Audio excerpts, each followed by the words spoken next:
What is up? We are back for another one. And today we got 10 scariest places no one dares to visit. Brought to you by Interesting Facts. Awesome channel. Go down and subscribe to them. I'm kind of curious about this one. Scariest places. Ought to be good.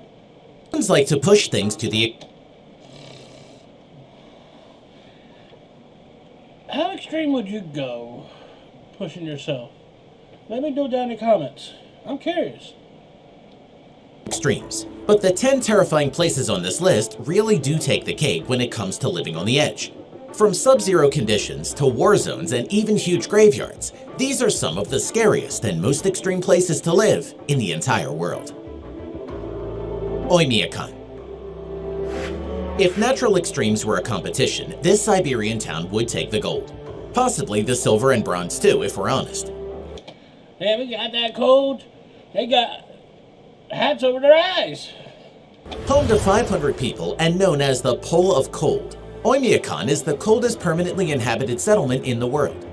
Days here swing between 3 and 21 hours long, and in the winter, temperatures can plummet to minus 72 degrees Fahrenheit, or minus 58 degrees.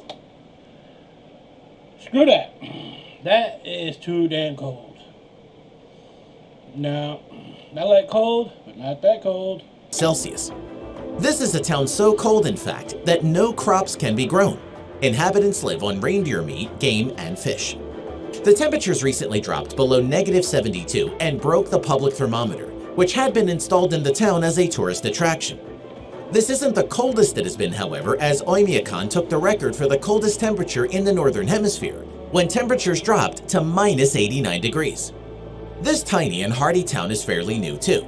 Before 1920, this was merely a rest stop for reindeer herders who came to water their herds at the nearby hot springs. Gulan Refugee Camp. Otherwise known as the camp that is also a minefield, Gulan Refugee Camp probably takes the cake for unappealing places to live. Let's be honest, no one... Oh, hell no. You imagine having a drunk one night? You walk in that minefield, well, you ain't no more. Hell no. wants to live in a refugee camp, but if you had to pick one, you probably wouldn't choose Gulan. Nope. This seemingly unoccupied field was first settled by refugees displaced by brutal conflict in Afghanistan in 2014. What they didn't realize was that this field had been the site of a huge battle between the Mujahideen and Soviet forces in the 1980s. It was still littered with anti-tank and anti-personnel mines. Perhaps the most remarkable thing of all, however, is that not one of the 24,000 refugees currently living in the camp has lost their life due to a mine explosion. This is in part due to the removal efforts, which removed a staggering 1,000 plus mines in the first 12 months, and probably has a lot to do with sheer luck. Sheer luck? They got somebody looking over them. Zabaleen. There are few places in the world which are truly outside of the law, but Zabaleen in Cairo, Egypt may well be one of them. Sometimes called Trash Town, Zabaleen is mainly populated by Coptic Christians. It does look like a trash town. That's kind of sad. It really is. Who are a minority in Cairo. This is a city of trash collectors, literally. The people of Zabaleen make their money by collecting and sorting refuse from all over the city of Cairo. They salvage and sell what they can, feed organic material to their pigs, which also... Wait. They collect trash to make a living.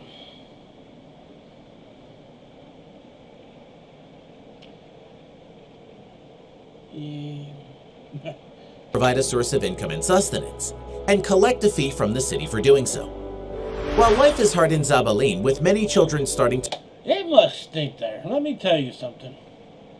Oh, that is a... Oh, no.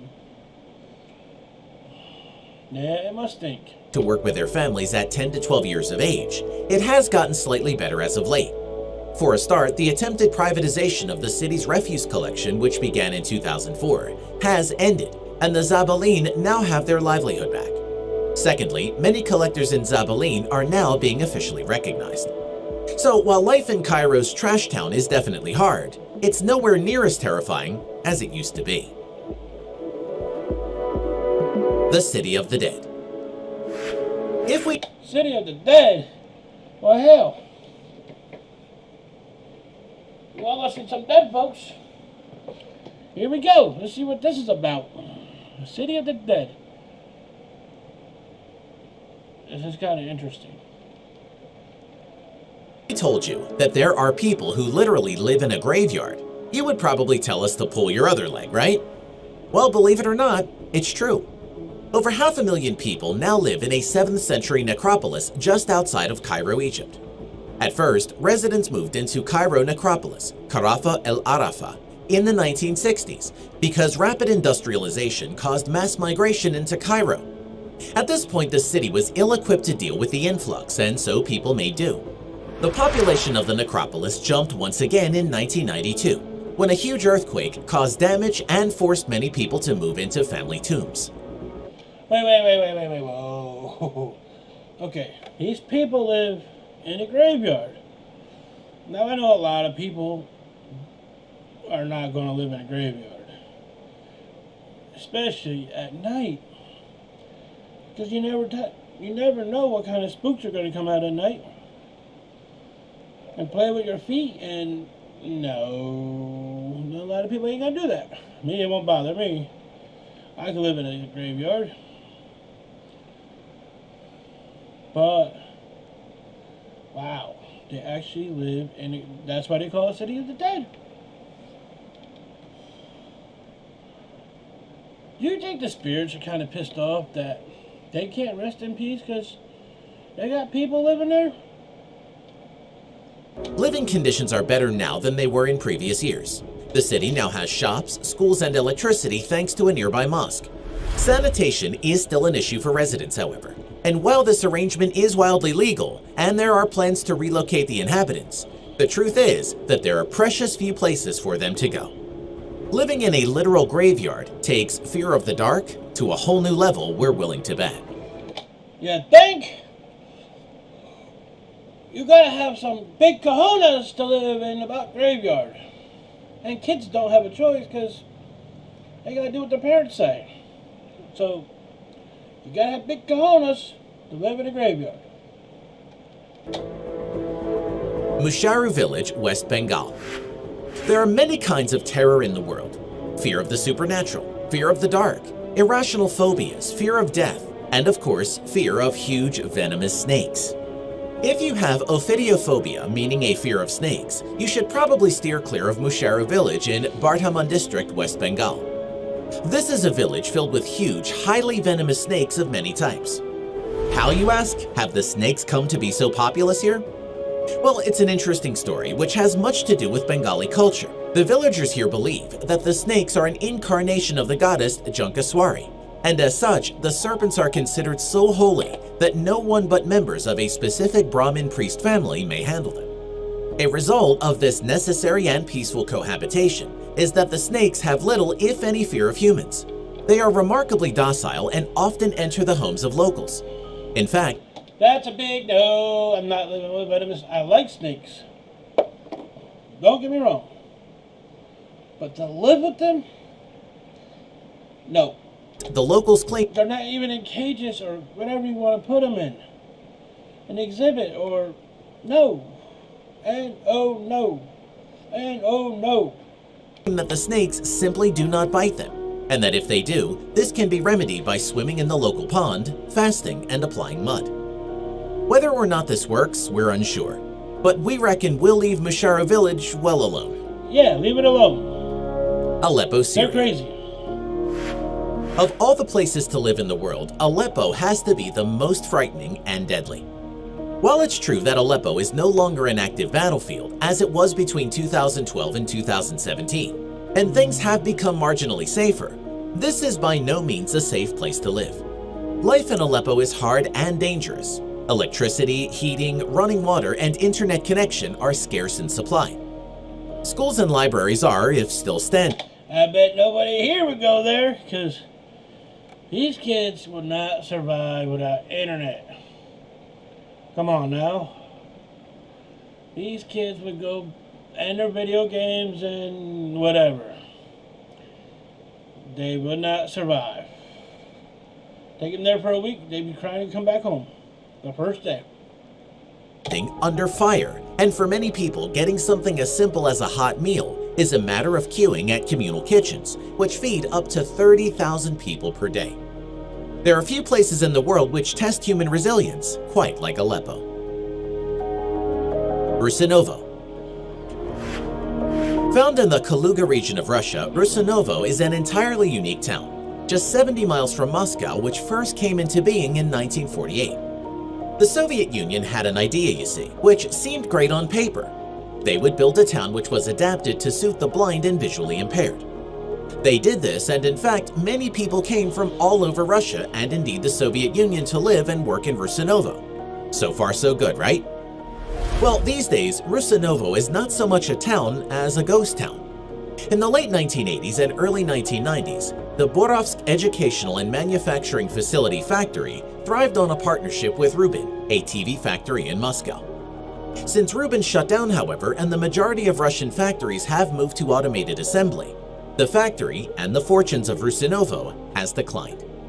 Today, many residents live in dire conditions in unrenovated communal apartments with no one to help them keep their homes in order.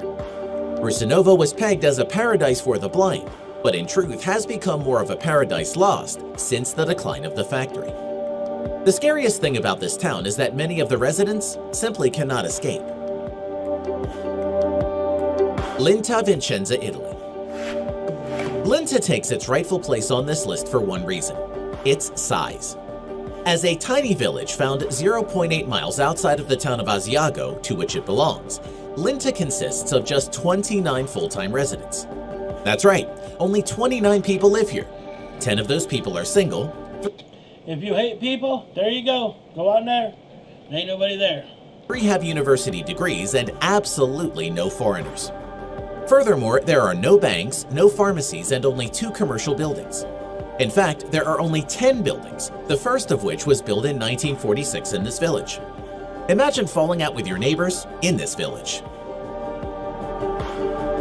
Exclusion Zone, Pripyat, Ukraine. In 1986, the Chernobyl nuclear reactor experienced a critical failure that led to the worst nuclear meltdown in history. The town of Pripyat, just over the border in Ukraine, was home to tens of thousands of people, mostly workers and their families. Most evacuees now live in Slavutich, a nearby town built for them, but over 1,000 people returned, illegally, to live in the exclusion zone just a few months later.